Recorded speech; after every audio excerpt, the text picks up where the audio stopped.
guys, Syekh Mansuruddin waktu ke Lampung. Begitu ke Lampung ngadenge raungan suara maung teangan kunyana. Ternyata orang maung katimpa kayu. Di bagai tanya, maung kunaon mah katimpa kayu cenah. Kunaon mah katimpa kayu? Ulah sakira teh. Atuh sia teh cek Syekh Mansur mah hees sagala. Tuh maung hees katimpa kayu. Jelema hees keur ngaji. Galedeg. Cilaka kok. Mau segitu gagahna katimpa kayu. Atuh komo ngaji mah geus. Tungtung aja aing ngadenge gitu ngarenjak bae. Cek bau minta tolong gula Syekh Mansur daek aing nulungan tapi dengan catatan perjanjian.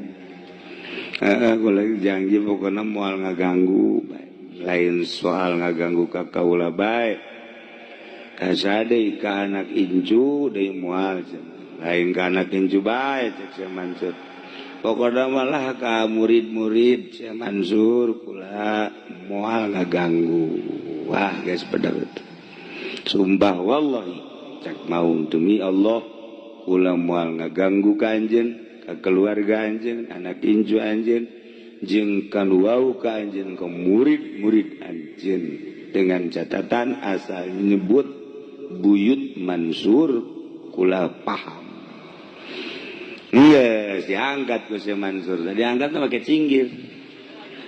Pakai cinggir ku Buyut Mansur eta kayu sakitu badena teh cinggir. Masya Allah, aya jampena lain cinggir-cinggir. Ai siapa cinggir siapa tuh palingnya keceli tawa tuh. Aya jampena. Iya tamkhisya mastabaya bertusisya saya jabel. Pada di perang.